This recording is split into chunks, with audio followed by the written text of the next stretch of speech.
Bonjour à tous, je m'appelle Jonathan Garcia. Aujourd'hui, j'aimerais vous parler de l'amitié que Jésus vous propose, nous propose, de l'amour qui hérite cette relation de manière plus générale, de cet amour qu'on peut définir comme un amour chrétien. Donc, on va découvrir un petit peu quels sont les attributs, quelle est la définition de cet amour. Cet amour des chrétiens qui est le moyen par lequel Dieu va pouvoir agir dans le monde au travers de nous, ses enfants. Puis de cette relation d'amitié avec Jésus, de chaque instant de tous les jours, on est invité à répondre oui à l'amitié de Jésus, chemin par lequel Dieu va nous transformer progressivement à l'image de Jésus. Mais c'est bien un chemin où il faut renouveler le oui, puisque l'amour de Jésus n'est pas un amour qui nous est imposé, c'est un amour où on a la liberté d'y répondre par le oui. Et c'est ce que l'on va voir aussi ensemble. Tout de suite, pour définir cet amour, allons dans la Bible, 1 Corinthiens 13. C'est Paul qui nous en parle dans un texte sublime, un texte qui est connu, souvent lu à l'occasion des mariages. Mais cet amour, c'est l'essence des relations au sens large, pas que celui de la relation conjugale. C'est ce que l'on va lire ensemble. Épître de Paul aux Corinthiens, chapitre 13. Quand je parlerai les langues des hommes et des anges, si je n'ai pas la charité, je suis un airain qui résonne, ou une cymbale qui retentit. Et quand j'aurai le don de prophétie, la science de tous les mystères et toute la connaissance, quand j'aurai même toute la foi jusqu'à transporter des montagnes, si je n'ai pas la charité, je ne suis rien. Et quand je distribuerai tous mes biens pour la nourriture des pauvres, quand je livrerai même mon corps pour être brûlé, si je n'ai pas la charité, cela ne me sert de rien. La charité est patiente, elle est pleine de bonté. La charité n'est point envieuse. La charité ne se vante point. Elle ne s'enfle point d'orgueil. Elle ne fait rien de malhonnête. Elle ne cherche point son intérêt. Elle ne s'irrite point. Elle ne soupçonne point le mal. Elle ne se réjouit point de l'injustice, mais elle se réjouit de la vérité. Elle excuse tout. Elle croit tout. Elle espère tout. Elle supporte tout. La charité ne périt jamais. Les prophéties prendront fin. Les langues cesseront. La connaissance disparaîtra. Car nous connaissons en partie et nous prophétisons en partie. Mais quand ce qui est parfait sera venu, ce qui est partiel disparaîtra. Lorsque j'étais enfant, je parlais comme un enfant. Je pensais comme un enfant. Je raisonnais comme un enfant. Lorsque je suis devenu homme, j'ai fait disparaître ce qui était de l'enfant. Aujourd'hui, nous voyons au moyen d'un miroir, d'une manière obscure. Mais alors nous verrons face à face. Aujourd'hui je connais en partie, mais alors je connaîtrai comme j'ai été connu. Maintenant donc ces trois choses demeurent. La foi, l'espérance, la charité. Mais la plus grande de ces choses, c'est la charité.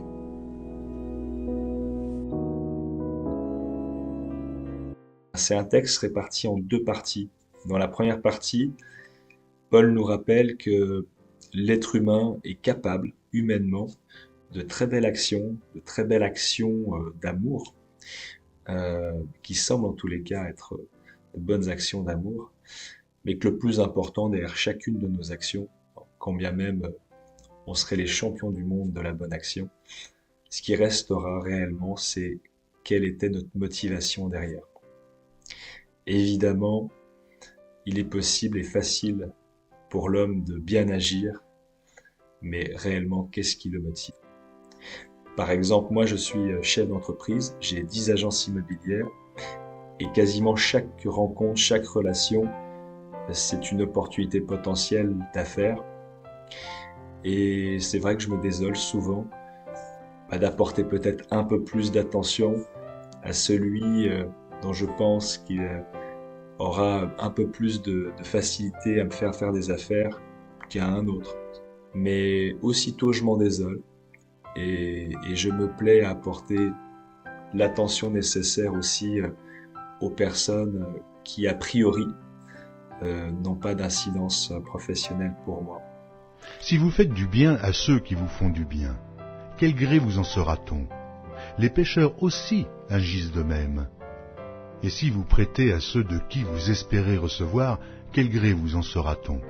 Les pécheurs aussi prêtent aux pécheurs afin de recevoir la pareille. Mais aimez vos ennemis. Faites du bien et prêtez sans rien espérer.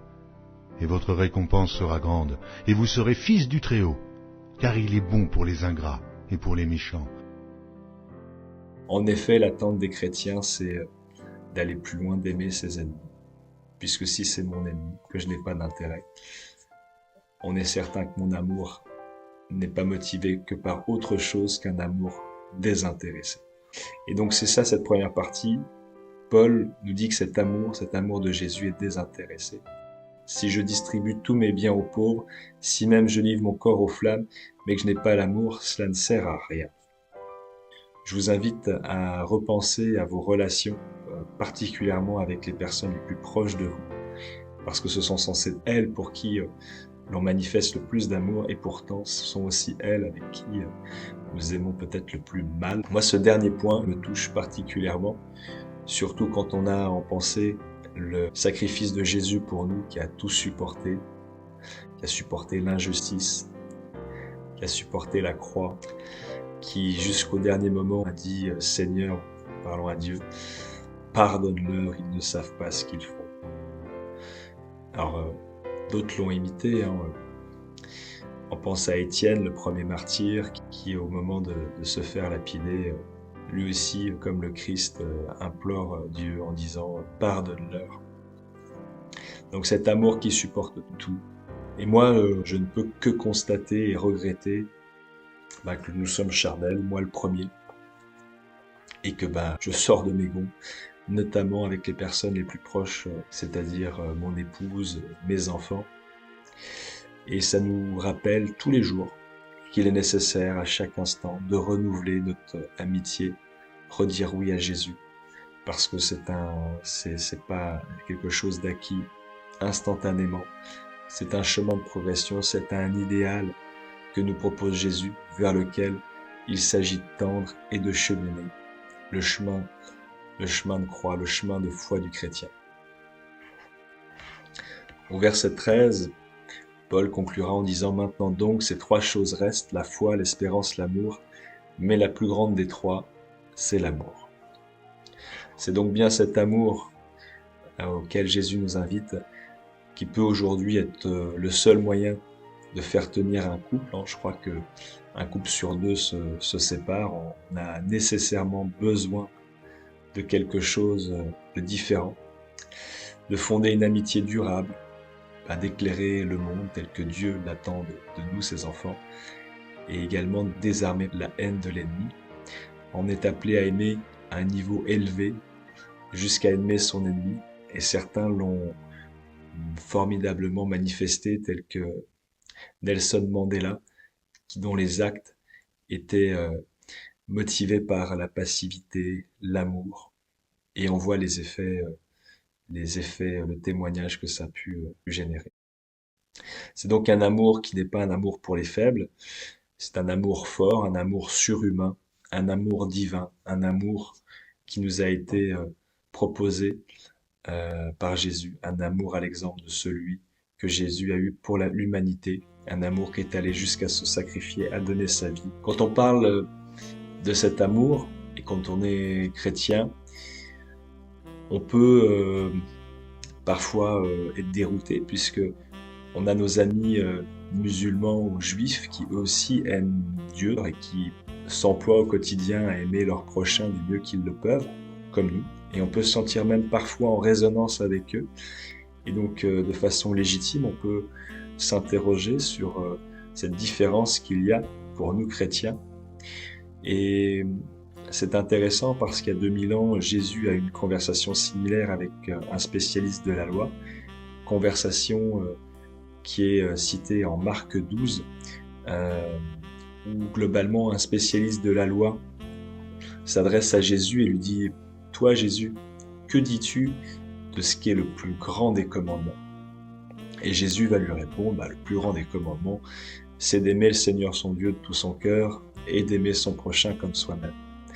Alors en disant cela, Jésus va chercher des éléments dans le corpus judaïque, c'est-à-dire le premier des commandements, des 10 commandements, d'aimer son Dieu de tout son cœur, et une loi qui se situe dans le Lévitique, aimer son prochain comme soi-même. Le spécialiste de la loi répond à Jésus: c'est bien, tu as bien répondu. Et finalement, il y a 2000 ans, il avait une conversation comme celle que je peux avoir avec mes amis musulmans ou mes amis juifs, où on est en résonance et on se dit: tiens, c'est bien, on investit de la même chose. Mais Jésus va rajouter quelque chose qui est plein d'espérance pour nous chrétiens et pour l'humanité. Il dit aux spécialistes de la loi: tu n'es pas loin du royaume. Autrement dit, il te manque encore quelque chose. Il te manque l'amitié, il te manque la relation avec Jésus. Et c'est ce que nous dit littéralement Jésus en Jean 13. Jésus va marquer la rupture en apportant un commandement qui rompt le judaïsme, qui apporte quelque chose de singulièrement nouveau, quelque chose qui est proposé par Jésus, un commandement, un ordre pour nous chrétiens. Je vous donne un commandement nouveau. Aimez-vous les uns les autres comme je vous ai aimé. Vous aussi, aimez-vous les uns les autres. À ceci, tous connaîtront que vous êtes mes disciples si vous avez de l'amour les uns pour les autres. Ce « comme je vous ai aimé » change radicalement l'ancienne loi qui consistait à dire « aimez-vous, aimer son prochain comme soi-même », parce que aimer son prochain comme soi-même, c'est aimer à la façon d'un homme. Alors qu'aimer, et alors qu'aimez-vous les uns les autres comme je vous ai aimé, c'est aimer à la façon de Jésus. On passe d'une exigence d'amour humaine, d'aimer du mieux que l'on peut, à cette fois-ci, non plus aimer du mieux que l'on peut, mais aimer comme il est impossible humainement d'aimer, aimer comme Jésus, comme le Fils de Dieu, aimer d'un amour divin, aimer d'un amour qui place une exigence très élevée, puisqu'on sait que Jésus est allé jusqu'à donner sa vie pour nous. Et c'est précisément ce que dit Jésus: aimez-vous les uns les autres comme je vous ai aimé. Et s'ensuit: il n'y a pas de plus grand amour que de donner sa vie pour ses amis.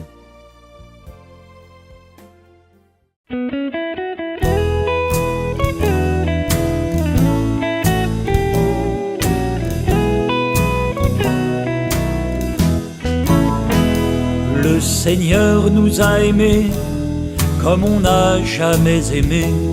Il nous guide chaque jour comme une étoile dans la nuit. Quand nous partageons le pain, il nous donne son amour. C'est le pain de l'amitié, le pain de Dieu. C'est mon corps, prenez et mangez. C'est mon sang, prenez et buvez. Car je suis la vie et je suis l'amour. Ô Seigneur, emporte-nous dans ton amour.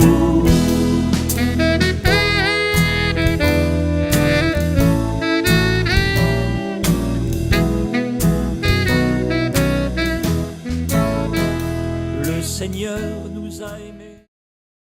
En effet, cette exigence d'amour va jusqu'au sacrifice.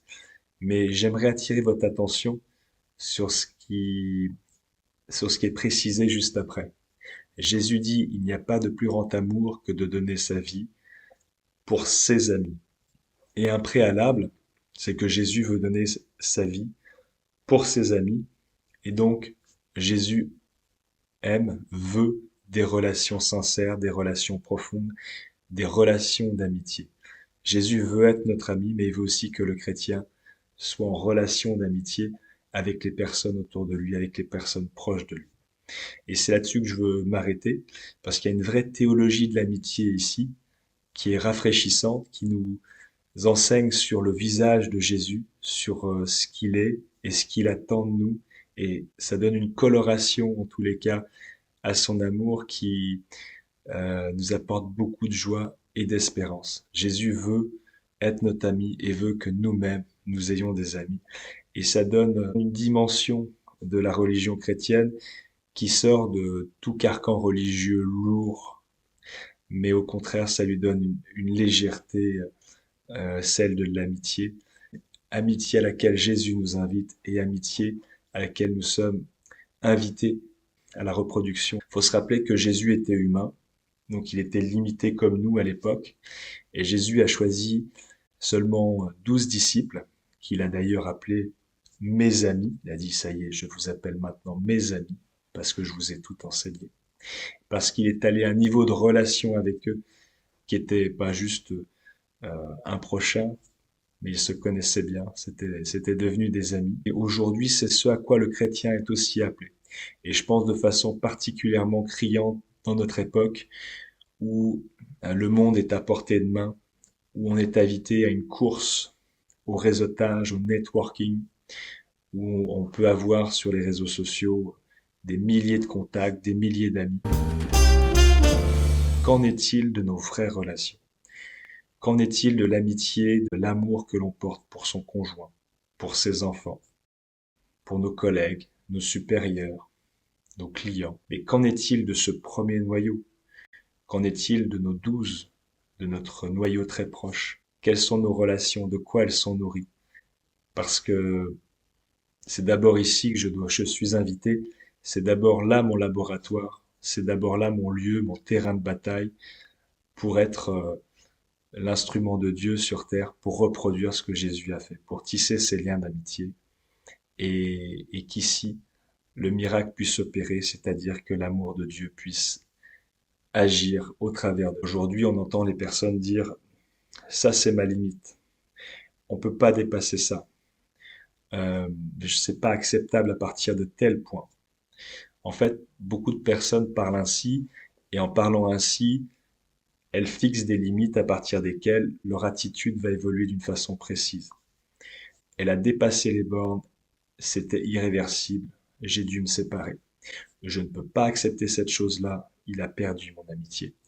On est allé trop loin, je quitte le travail. Et en fait, ce conditionnement homme, chacun s'est imposé humainement ses limites et s'est conditionné à réagir d'une façon précise.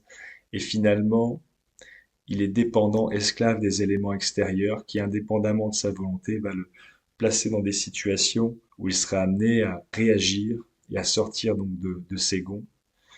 Mais le miracle arrive lorsque le chrétien découvre cet amour qu'il transforme, qu'il élargit et qui lui permet de tout supporter. Et donc va se produire une vie nouvelle, une vie qui sort des sentiers programmés pour lui. Et c'est là que le miracle opère, lorsqu'un couple peut tenir alors même que il était programmé pour la séparation parce que les limites avaient été franchies. C'est là que le miracle opère. Et pour faire ce genre de miracle, il faut le faire dans un cercle restreint d'amitié, expérimenter et vivre, déployer cet amour que Jésus veut que l'on déploie autour de nous. Donc c'est un vrai appel à saisir à la fois l'amitié de Jésus, mais à être des artisans d'amitié autour de nous, puisque ce sont dans ces relations très proches que sera le terreau le plus fertile pour pratiquer cet amour à l'image de Jésus. Mais on peut tout de suite se poser cette question, hein, si Jésus a dit il n'y a pas de plus grand amour que de donner sa vie pour ses amis et pas pour son prochain, suis-je moi-même l'ami de Jésus? C'est peut-être un préalable et c'est une bonne question qu'il faut se poser. Suis-je moi-même l'ami de Jésus? Comment être son ami? Jésus offre son amitié à tous les hommes de la terre. Tous les hommes sont appelés à saisir l'amitié de Jésus. Son amitié, son amour est un amour saint qui laisse place à la liberté de chacun de dire oui. C'est-à-dire que si tous on est appelés à être l'ami de Jésus, finalement il y a peu d'élus, peu de personnes qui diront oui à cette amitié et qui la saisiront réellement. Pour y arriver, c'est très simple.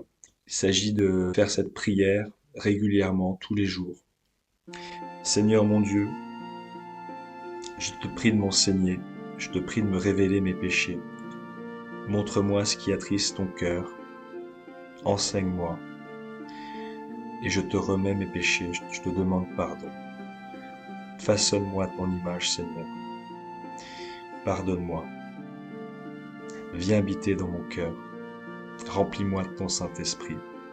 Fais de moi ton instrument. Amen. Et c'est bel et bien une amitié à renouveler tous les jours, une prière à reproduire tous les jours, puisque Paul lui-même, s'il disait « ce n'est plus moi qui vis, c'est le Christ qui vit en moi », c'est-à-dire que c'est le Saint-Esprit qui vit en moi, pouvait aussi, dans le même temps, dire à quel point il était attristé de voir qu'il ne faisait pas le bien qu'il voulait faire, mais qu'il faisait le mal qu'il ne voulait pas faire. C'est-à-dire que toute notre vie, nous serons malgré tout enfermés dans ce corps charnel, et ce sera un combat toute notre vie de tendre vers cet idéal que nous propose Jésus. Et c'est ça aussi qui est beau, c'est que c'est une amitié à renouveler tous les jours, le combat d'une vie. Et c'est ainsi que Paul a pu dire j'ai couru, j'ai fait le bon combat, j'ai couru la bonne course. C'est ça aussi la joie de la vie, mais une joie qui se fait parce que précisément on peut renouveler et goûter cette amitié aussi tous les jours avec Jésus. Lorsqu'on demande à Jésus de nous révéler nos péchés, il va nous les montrer. C'est faire preuve d'humilité, de marcher sur notre orgueil, et c'est peut-être là précisément ce qui empêche la plupart des hommes d'accéder à l'amitié de Jésus, de répondre oui. C'est cet orgueil qui nous pousse à penser qu'on n'a pas besoin de lui, ou pire, qui nous aveugle tout simplement sur nos péchés. Mais petit à petit, Jésus va nous les révéler, et petit à petit, on va progresser, on va s'en libérer pour devenir un homme libre. Et un homme libre, en définitive, c'est un instrument de Dieu. Alors c'est paradoxal, on a l'impression qu'on pourrait être une marionnette et qu'au contraire, on n'est pas libre. Mais si, c'est un homme libre, parce qu'on a été conçu par Dieu. Et que le bonheur, la liberté, se fait réellement en retrouvant notre état initial. Et c'est là la liberté, lorsqu'on est dépendant de Dieu et lorsque l'on n'est plus esclave de sa chair. C'est ça la vraie liberté et le vrai bonheur. Et donc c'est en découvrant cette amitié avec Jésus qu'on peut parcourir ce chemin. Alors on peut citer un texte de Galates. Mais le fruit de l'esprit, c'est l'amour, la joie, la paix, la patience, la bonté, la bénignité, la fidélité, la douceur, la tempérance. La loi n'est pas contre ces choses. Ça fait écho à notre texte d'introduction en 1 Corinthiens 13. Évidemment, lorsque l'on demande le pardon de nos péchés à Dieu, Dieu s'empresse de nous les pardonner, puisque Jésus est mort sur la croix pour le pardon de nos péchés. Et il fallait que un homme puisse racheter l'humanité, mais pas n'importe lequel. Il fallait que ce soit Dieu lui-même qui, dans son amour sans limite, se donne lui-même pour l'humanité, au travers de son Fils. Et donc, dans la mesure où Jésus est allé jusqu'au bout, c'est en ce sens qu'on l'appelle le Messie, le Christ, il nous a racheté du péché, racheté la punition, et en fait, il nous permet donc, par ce pardon des péchés et en le reconnaissant comme Messie, de recevoir son Saint-Esprit. Et comme Paul le disait, donc, ce n'est plus nous qui vivons, c'est Christ qui vit en nous. On peut noter également, pour illustrer, un des premiers théologiens, Tertullien, qui au IIe siècle, après Jésus-Christ, disait, en parlant des chrétiens, « Voyez, dit-on, comme ils sont prêts à mourir les uns pour les autres. » Voilà, c'est quelque chose qui se vivait déjà dès le début des premières communautés chrétiennes, ce don de soi, jusqu'au sacrifice pour ses amis. C'est quelque chose qui doit encore se vivre aujourd'hui, qui se vit encore chez les chrétiens. Et c'est cet amour qui caractérise le chrétien. Alors vous l'avez compris, un amour dont on ne peut pas se glorifier, parce qu'il est au-delà de nos forces. C'est un amour dont on peut simplement exprimer sa reconnaissance à Dieu, parce que c'est son amour. et exprimer sa reconnaissance simplement d'être ses instruments. Voilà. Merci Seigneur, fais-nous tes instruments, parce c'est en étant remis à notre juste place que l'on peut goûter au vrai et réel bonheur. C'est en étant là tu souhaites que nous soyons et en étant remis vraiment à ce pourquoi nous avons été créés. Merci Seigneur, je te prie de tous nous bénir et je te remercie aussi pour ton Fils Jésus, pour son amitié et je te remercie pour cette vie que tu nous proposes, une vie également qui peut être difficile, mais merci parce qu'elle est joyeuse, parce que tu nous invites à l'amitié avec Jésus, mais également à reproduire cette amitié, à vivre cette vraie vie à pleines dents, à pleine bouche, avec ce qu'il y a de plus beau, c'est-à-dire en relation avec les autres. Et quoi de plus belle relation que d'être dans des relations d'amitié. Merci Seigneur, gloire à toi, merci pour l'amitié. Amen. Le matin, quand je me lève, il est là, il est là. Dans la journée, quand je travaille, il est là, il est là. Et même le soir, dans ma prière, il est là, il est là. Quand je dors dans mes rêves, il est là. Il est là, j'ai